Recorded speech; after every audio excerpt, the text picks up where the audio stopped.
आपल्याला माहित असेल तर आमचे BLA आणि महाराष्ट्र नवनिर्माण सेनेचे विभागाध्यक्ष असतील, उपविभागाध्यक्ष असतील, शाखाध्यक्ष असतील, आमचे BLA असतील, आमचे गटाध्यक्ष असतील, आम्ही सध्या एक सन्मान्य राजसाहेबांच्या आदेशाने एक कार्यक्रम राबवतोय, म्हणजे मतदार यादी वाचन आणि त्याची ओळख करून देणं. त्या अनुषंगाने बँड्रा पश्चिम जो सन्माननीय मंत्री महोदय आशिष शेलार यांचा मतदारसंघ आहे, जेव्हा ते दुसऱ्यांचे मतदारसंघ काढतात शोधून, त्याच्यामध्ये कोण डुबार आहे कोण आहे, आपलं ठेवायचं झाकून आणि दुसऱ्याचं बघायचं वाकून, ही जी सवय आशिष शेलारांना आहे, त्याच अनुषंगाने ही आजची पत्रकार परिषद आपण करतोय. आशिष शेलारांच्या मतदारसंघामध्ये जेव्हा या पद्धतीचं शोध कार्य आमचे विभागाध्यक्ष तुषार आपळे असतील, तिथले उपविभागाध्यक्ष असतील, तिथले शाखाध्यक्ष असतील, तिकडे गटाध्यक्ष असतील, या सगळ्यांनी केलं. अनेक अनेक अनेक मतदार यादीतले घोटाळे आहेत. त्यातले उदाहरणार्थ 3-4 जे घोटाळे आहेत हे आज मी आपल्यासमोर मांडणार आहे. आणि अशा पद्धतीचे असंख्य घोटाळे झालेले आहेत. त्याच्या संदर्भातली तक्रार आज रिटर्निंग ऑफिसर जे आहेत त्यांच्याकडे 2 ते 3 मध्ये त्यांनी 2 ते 3 मध्ये आम्हाला वेळ दिलेली आहे. तर आमचे विभागाध्यक्ष जाऊन तिकडे आज रितसर याची तक्रार नोंदवणार आहे. पण तत्पूर्वी आशिष शेलार राहतात त्याच्या बाजूलाच मला असं वाटतं सागर तरंग बिल्डिंग आहे, तिथे आमचे तुषार आफळे सुद्धा राहतात. आता या सागर तरंग बिल्डिंग मध्ये 1 नंबर ते 28 नंबर असे फ्लॅट आहेत. आणि तिकडे माझ्याकडे जी मतदार यादी आहे सागर तरंगची सोसायटीची, तिथे 1 ते 28 घर क्रमांक आहेत. तिथे आम्हाला 2 नावं अशी आढळली. एकाचं नाव आहे समुद्री बासू कलको. या महिला असाव्यात, कारण पतीचं नाव आहे बासू कलको, घर क्रमांक 455. आता ज्या फ्लॅटमध्ये 1 ते 28च फ्लॅट आहेत, तिकडे 455 घर क्रमांक कुठून आला, हा महत्वाचा प्रश्न. आणि त्या बिल्डिंगमध्ये स्वतः आमचे विभागाध्यक्ष राहतात, त्यामुळे हे 100% मी खात्रीपूर्वक सांगू शकतो तिथे कुठलाही 455 नावाचा घर क्रमांक नाही. आणि त्यांच्या सोसायटीचे सेक्रेटरी जे आहेत त्यांनाही आम्ही भेटलो की बाबा असा कोण माणूस तुमच्या सोसायटीत कधी भाड्याने आलेला, कधी काय, तो आलेला नाही. आणि असा घर क्रमांक सुद्धा सोसायटीत नाही. त्याच सोसायटीमध्ये दुसरं नाव आहे अनिता राज ऋतेश्वर. पतीचे नाव ऋतेश्वर राजशेखरन शिवराज. त्यांचा घर क्रमांक आहे 12/33. जिथे 1, 2, 3 ते 28 असे घर क्रमांक. ते 12-33 हा कुठला क्रमांक आहे माहित नाही. वय 37, लिंग महिला. आता या सागर तरंग सोसायटीमध्ये अशा प्रकारची कोणतीही व्यक्ती गेल्या 15, 20, 30 वर्षामध्ये राहिलेली नाही. मग त्यांचं नाव मतदार यादीत कसं आलं? का कोणी जाणीवपूर्वक घातलं? का हे बोगस मतदार नोंदवण्याचं काम कोणी केलं? याचं संशोधन मला असं वाटतं निवडणूक आयोगाने करायला पाहिजे. हा नंबर 1. आता एक खास शेलारांसाठी आहे. किनारा बिल्डिंग. किनारा बिल्डिंग मध्ये 1 ते 14 फ्लॅट आहेत. 14 ना? 1 ते 14 फ्लॅट आहेत. आणि ही पण साधारण वॉकिंग डिस्टन्स शेलार साहेबांच्या घरापासून 2 ते 3 मिनिटावर आहे. इथे आम्हाला एक नाव सापडून आलं, Fahad Ghulam Mohammad Pathan, specially dedicated to Ashish Shelar. नाव आहे फहद गुलाम मोहम्मद पठाण. त्यांचा हा EPI आहे ना, ROL 4565677 EPI क्रमांक आहे. वडिलांचं नाव आहे गुलाम मोहम्मद पठाण. घर क्रमांक 77K. आता या किनारा बिल्डिंगमध्ये जे फ्लॅट आहेत ते 1 नंबर ते 14 नंबर फ्लॅट आहेत. मग 77K हा घर क्रमांक कुठनं आला आणि मग तो जर घर क्रमांक तिथे नाहीच आहे तर त्याची नोंदणी ही निवडणूक आयोगाने कशी केली आणि मग आशिष शेलार हे सगळं होईपर्यंत झोपले होते का की एका मुसलमानाचं नाव त्यांच्या 3 बिल्डिंग बाजूला असलेल्या बिल्डिंगमध्ये होतंय आणि आशिष शेलारांना पत्ता नाही.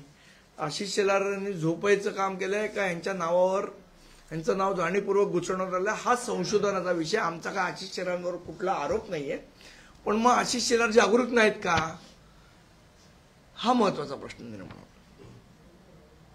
हा झाला किनारा बिल्डिंग 1 ते 14.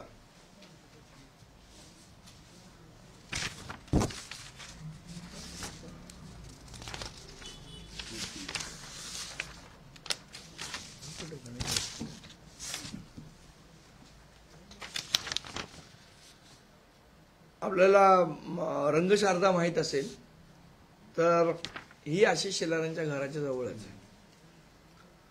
तर तिकडे एक गणेश मंदिर आहे, देऊळ आहे. देऊळ त्या देवळात लोक रोज पाया पडायला जातात ना, कदाचित शेलार साहेब पण जात असतील तिकडे. सगळेजण जातात त्या देवळामध्ये. आता देवळामध्ये जनरली देव राहतो, तिथे या लोकांनी बोगस मतदार राहायला ठेवलेले आहेत का हा महत्वाचा प्रश्न निर्माण होतो. आता त्या देवळाचा पत्ता देऊन तिथे आणि त्यांचा पत्ता काय आहे तर महासागर गणेश मंदिर, कृष्णचंद्र मार्ग, वांद्रे पश्चिम. तर इथे कोण कोण लोक राहत आहेत? यज्जू सुब्रमण्यम, वडिलांचे नाव VT सुब्रमण्यम, घर क्रमांक 24/32, वय 23, लिंग पुरुष. दुसरं नाव सानिध्य अरोरा, वडिलांचे नाव संजय अरोरा, घर क्रमांक 2471,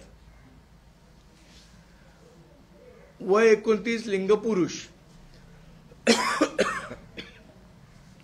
दीपक वाधवानी नंतरचं नाव, वडिलांचं नाव गोविंदराम वाधवानी, घर क्रमांक 54/24, वय 50, लिंग पुरुष. नाव दीपिका रमेश वाजपेयी, वडिलांचं नाव रमेश वाजपेयी, घर क्रमांक 24/52. आता इथे आनंद सागर पण लिहिलेले आहे. वय 43, लिंग महिला. आता ही सगळी परप्रांतीय नावं घुसवण्याचं काम हे कोणी केलंय? आपण बघितले तर यातली 90% नावं ही परप्रांतीय आहेत. मग ही परप्रांतीय नावं घुसडवण्याचं काम हे भारतीय जनता पक्षाने केलंय का? मनसेने तर केलं नाही. परप्रांतीयांची मतं आपल्याला मिळावीत यासाठी आशिष शेलारांनी नावं घुसडवली आहेत का? भारतीय जनता पक्षाने नावं घुसडवली आहेत का? याला संशय निर्माण व्हायला जागा आहे.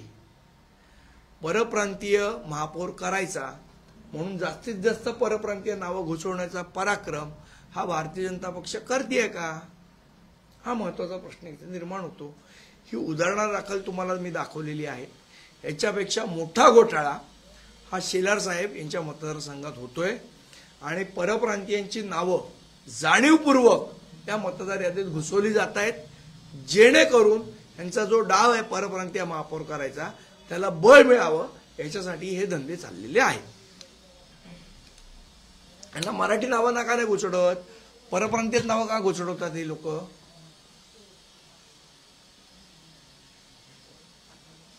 याचं उत्तर द्यायला पाहिजे. या व्यतिरिक्त पण इतर मतदारसंघात पण असाच घोळ आहे, कारण असाच घोळ आहे. तुम्हाला माहित असेल तर आमच्या गजानन काळेंनी पण दाखवलाय. याच्या आधी जोगेश्वरी मतदारसंघात कसा घोळ आहे तो आम्ही दाखवलेला आहे. आणि आता सगळीकडे अशा पद्धतीचं जसं जसं यादी वाचन होईल आम्ही आपल्यासमोर घेऊन प्रत्येक मतदारसंघात काय काय घोळ आहे ते आपल्या निदर्शनास आणू. 14 तारखेपासून 22 तारखेपर्यंत मला असं वाटतं ऑब्जेक्शनसाठी ज्यांनी निवडणूक आयोगाने तारखा दिलेल्या आहेत त्यावेळेला आम्ही आमच्या ऑब्जेक्शन सुद्धा तिथे नोंदवू. ज्या प्रकारे तुम्ही यादी दाखवताय त्यामध्ये मुस्लिम मतदारांसंदर्भात सुद्धा केलं होतं, त्या आशिष शेलारांनी सांगितलं होतं. निवडणूक आयोग म्हणतं जर प्रॉपर ऍड्रेस नसेल तर मग जवळचा ऍड्रेस दिला जातो. मग तसंच मंदिराचा विषय असेल ना, असं कसं प्रॉपर ऍड्रेस प्रॉपर घर क्रमांक नसेल असं कुठे झोपड्यांमध्ये होतं? राहतात किंवा जे स्लम मध्ये आता राहतात. स्लमला पण झोपड्यांना नंबर दिलेले आहेत ना, कोणी सांगितलं नंबर नाही देत? त्याच्याशिवाय त्यांचा सर्व्हे होतो का? जे फुटपाथवर राहतात त्यांना सुद्धा अधिकार आहे. तर असं नाही, काही मग झालंय तुम्ही का? फुटपाथ मेन्शन करायला पाहिजे ना. आता समजा इथे बाहेर फुटपाथ आहे, हा बाबरेकर मार्ग फुटपाथ मेन्शन करा, घर क्रमांक कसं काय मेन्शन होऊ शकतो? तुम्ही फुटपाथ मेन्शन करू शकता. जो निवडणूक आयोगाचा नियम आहे तो सांगतोय मी, माझ्या मनाचा नाही सांगत आहे. जर फुटपाथवर राहणारी व्यक्ती असेल आणि ती जर मतदार म्हणून नोंदली तर तुम्हाला फुटपाथ हे मेन्शन करावं लागतं. तुम्ही घर क्रमांक नाही मेन्शन करू शकत त्याच्यावर. राजकीय प्रश्न आहे सर. एक बच्चू कडू कर्जमाफीची तारीख सुरू केली, मोठ्या आंदोलनानंतर नागपूर परिसरात झाली. विखे पाटील मंत्री आहेत, त्यांची गाडी फोडून दाखवा, मी तुम्हाला 1 लाख बक्षीस देतो, असं त्यांचं म्हणणं आहे. म्हटलं हा प्रश्न तुम्ही बच्चू कडू काही विखे पाटलांना विचारला पाहिजे. नाशिकमध्ये आता मनसेची बैठक झाली, त्या बैठकीमध्ये स्थानिक पातळीवर त्यांनी युतीची घोषणा केलेली आहे असं कळतं आहे. इतर ठिकाणची काय परिस्थिती आहे आणि इतर ठिकाणी अशाच पद्धतीनं निर्णय होतील असं वाटतंय का? मला असं वाटतं या संदर्भातला निर्णय राजसाहेब नेहमी घेत असतात. कदाचित साहेबांनी या गोष्टीला मंजुरी दिली असावी.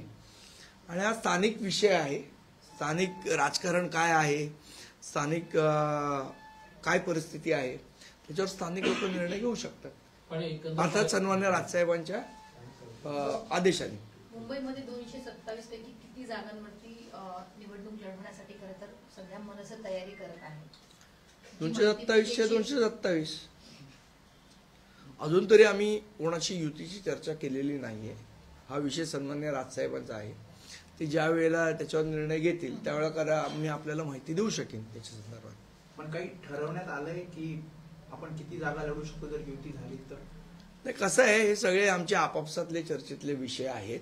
या संदर्भात आत्ता पत्रकार परिषदेत बोलणं योग्य ठरणार नाही. ज्यावेळेला सन्मान्य राजसाहेब निर्णय घेतील त्यावेळेला निश्चितपणे आम्ही त्याचं उत्तर देऊ तुम्हाला. जसं नाशिकमध्ये झालं तसं मुंबईत सुद्धा होऊ शकतं.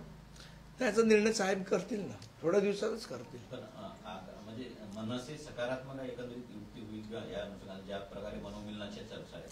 बघा कसं आहे, आत्ता तुमच्या ह्या प्रश्नांची उत्तरं जरी मला माहीत असली तरी मला तुम्हाला देता येणार नाही. ह्याच्यावर योग्य वेळी राजसाहेब जेव्हा निर्णय घेतील तेव्हा निश्चितपणे आपण सांगू. नाशिक संदर्भात सुद्धा राज ठाकरेंनीच आदेश दिला असणार, तेव्हा मनसे आणि काँग्रेस त्याच्याशिवाय मला नाही वाटत की पदाधिकारी असा कुठला निर्णय घेतील साहेबांच्या संमतीशिवाय. एकंदर पाहिलं गेलं तर मुंबई सेंट्रिक फार विचार झालाय का? कारण महाराष्ट्रातून बैठका रेग्युलरली सुरू आहेत मनसे पक्षाच्या. नगरपालिका नगर परिषदेच्या निवडणुका खरं तर आता अगदीच होणार आहेत, पण त्याचा कुठेच निर्णय कुठला नाही, मला वाटतं त्या संदर्भात तुमच्याशी नांदगावकर साहेब बोलतील. भाजप आणि संघाची बैठक झालेली आहे, यामध्ये वोट जिहाद आणि जे काही इतर मुद्दे आहेत त्यावरती लक्ष द्यावं, फेक नरेटिव्ह पासून सांभाळावा अशी देखील यामध्ये चर्चा झालेली आहे. स्वतःच्या फेक नॅरेटिव्ह पासून, म्हणजे जे वोट चोरीचा मुद्दा जे राहुल गांधी म्हणजे जो स्वतःचा त्यांचा जो फेक नॅरेटिव्ह आहे वोट जिहादचा त्याच्यापासून सांभाळावा असं ते म्हणतायत. ठीक आहे ना, हरकत नाही. आता ऍक्च्युली केईएम रुग्णालयामध्ये मंगलप्रभात रुग्ण गेले होते. काही वर्षांपूर्वी तुम्हाला आठवत असेल की मंगलप्रभात रुग्ण मुंबई महानगरपालिकेच्या मुख्यालयातल्या एका भाजपच्या कार्यालयामध्ये त्यांनी एक टेस्ट टाकला होता पालकमंत्री म्हणून, आणि तिथे ते जनता दरबार घेत होते. आता कदाचित तो बंद करण्यात आलेला आहे, त्यामुळे आता मला जरी तिथे माझा जनता दरबार बंद केलेला असला तरी मी जनता दरबार घेऊन राहीनच, अशा पद्धतीचं वक्तव्य त्यांनी केलेलं आहे. कुठेतरी शिंदे विरुद्ध भाजप असा संघर्ष दिसून येतोय का? कारण मंत्र्यांनी जनता दरबार घेऊनच दाखवीन. त्यांना अडवलं कोणी जनता दरबार घेऊ नका म्हणून? लोडांना अडवलंय का कोणी? कशाचाही तलवार घेऊन उठायचा याला काय अर्थ नाही ना. कोणी त्यांना विरोध केला असेल आणि मग ते बोलले असेल, कोणी विरोध केला की तुम्ही जनता दरबार घेऊ नका म्हणून? त्यांचं कार्यालय बंद केलं, त्यांच्या डेस्क पण ते त्यांचं कार्यालय नव्हतंच, स्वतःच्याच कार्यालयात जनता दरबार घेतला पाहिजे. दुसऱ्यांच्या कार्यालयात जनता दरबार कशी घेऊ शकतात? रुग्णालयामध्ये त्यांनी एक हेल्प डेस्क तयार केलेला होता, जो एक प्रकारचा जनता दरबार होता, तो रद्द करण्यात आला किंवा प्रशासनाने. असं आहे, उद्या जर तुम्ही लोडांना हेल्प डेस्क मनसे करेल, सगळेजण करतील, हे पॉसिबल नाही ना, हे नियम बाह्यच आहे. महायुतीतल्या अनेक नेत्यांची घोटाळे बाहेर होते. आता प्रताप सरनाईकांनी मीरा भाईंदरला 4 एकरची जागा जी 200 कोटी त्याची व्हॅल्यू होती, परंतु 3 कोटीमध्ये घेतलेली आहे. ठाण्यामध्ये असे अनेक घोटाळे त्यांनी केले, परंतु ठाण्यात कशाला अख्ख्या महाराष्ट्रात घोटाळे झालेले आहेत. मला असं वाटतं एकदा शासनाने त्याच्यावर व्हाईट पेपर द्यावा की त्यांच्या जमिनी किती होत्या, किती करोड रुपयांच्या होत्या आणि किती कोटी रुपयांना कोणाकोणाला विकल्या. एकदा शासनाने व्हाईट पेपर त्याच्यावर दाखवावा, व्हाईट पेपर काढावा ना. ऍसेटमध्ये आपण काय विकतोय आणि कोणाला विकतोय हे जर सरकार पारदर्शक असेल तर त्यांनी त्याच्या संदर्भातला एक श्वेतपत्रिका काढावी. मुंबई उपनगरामध्ये सर्वात मोठा घोटाळा सध्या कचऱ्याच्या गाड्यांमध्ये होताना पाहायला मिळतो. अनेक कचऱ्याच्या गाड्या अशा आहेत ज्या नुकसानग्रस्त आहेत, काचा फुटलेल्या आहेत, दरवाजे गेलेले आहेत, तरी त्या हे गाड्या बघा, मुळात असं आहे की कचरा उचलण्यात घोटाळा याच्या संदर्भातली पत्रकार परिषद आठवत असेल तर तुम्हाला गेले सातत्याने 2 महिने महाराष्ट्र नवनिर्माण सेना घेते. कुठला तरी एक गुजराती कॉन्ट्रॅक्टर आहे सनी पांडियन नावाचा, त्याला काम देण्यासाठी म्हणून या पद्धतीचे धंदे महानगरपालिका करते. हा स्पष्टपणे आम्ही आरोप केला होता आणि त्या आरोपाचा पुनरुच्चार आम्ही आज पण करतोय. जे 5,000 कोटीचं टेंडर होतं ते 7,500 म्हणजे 2,500 कोटी रुपये वाढवून त्यांना दिलेलं आहे. ह्याच्या चौकशीची मागणी आम्ही आयुक्तांकडे केलेली आहे. त्यामुळे सध्या टेंडर स्टँड स्टील आहे, अजून त्याचं नवीन टेंडर काढत नाहीये. जी माहिती पण मिळते यावर काय उत्तर तुम्हाला मिळालंय का? नाही, मला असं वाटतं आयुक्तांनी मुगाचे चणे खाल्लेले आहेत आणि त्यामुळे त्यांना बोलता येत नाहीये. राजसाहेबांच्या घराबाहेरची सुरक्षा वाढवण्यात आल्याची सध्या माहिती मिळते. मला नाही. RSS प्रमुख मोहन भागवत यांनी सांगितलंय की मुस्लिम आणि ख्रिश्चन हे RSS मध्ये येऊ शकतात, परंतु त्यांनी शाखेमध्ये येताना त्यांची जी विचारधारा ती बाहेर ठेवावी. मग तसे मोहन भागवत साहेब बोलले त्याच्यावर मी काय बोलायचं आहे? आम्ही नाही ना बोललोय. ते जे बोलले त्याचे प्रश्न तुम्ही आम्हाला काय आमच्या संदर्भात असतील ते प्रश्न विचारा, मी तुम्हाला उत्तर देईन. RSS काय बोलली, उद्या बिहारमध्ये तेजस्वी यादव काय बोललाय, सगळ्यावर आम्ही कशाला बोलू? ठाकरेंसोबत खरं तर जागा वाटपासंदर्भात चर्चा कधीपासून सुरू होणार आहे? कारण युतीच्या मला वाटतं योग्य वेळी योग्य उत्तर आम्ही तुम्हाला निश्चितपणे देऊ. कुठली गोष्ट लपवून ठेवणार नाही तुमच्याकडे. योग्य वेळी त्याची उत्तरं सन्मान्य राजसाहेब देतील. आरक्षण सोडत जे आहे ते आता लवकरच निघणार उद्या. उद्याच निघणार आहे. तर यावेळेला ज्या पद्धतीनं पूर्ण म्हणजे याच्यापूर्वी आधीची आरक्षण रोटेशन पद्धत होती. रोटेशन पद्धत होती ती यावेळेला नाहीये. तर त्यामुळे सगळ्यांची धाकधूक वाढलेली दिसते. हो, मला असं वाटतं आता कसं होतं की बरेच लोकांना वाटतं की हा महिला वॉर्ड होता, ओबीसी होता, तर यावेळेला ओपन होईल किंवा काय होईल, किंवा ओपन आहे आता ओबीसी होईल. त्या अनुषंगाने गेले 3-4 वर्ष बरेच प्रत्येक राजकीय पक्षाचे कार्यकर्ते जे जे इच्छुक आहेत ते तिथे मेहनत करतायत. मला असं वाटतं उद्याच्या आरक्षणाने एकतर सगळ्यांना आनंद तरी होईल किंवा पाणी तरी फिरेल किंवा काही जणांच्या डोळ्यात आनंद अश्रू असेल, काही डोळ्यांच्या डोळ्यात दुःखाश्रू असतील. जे होईल ते उद्या दिसेल. विजय वडेट्टीवार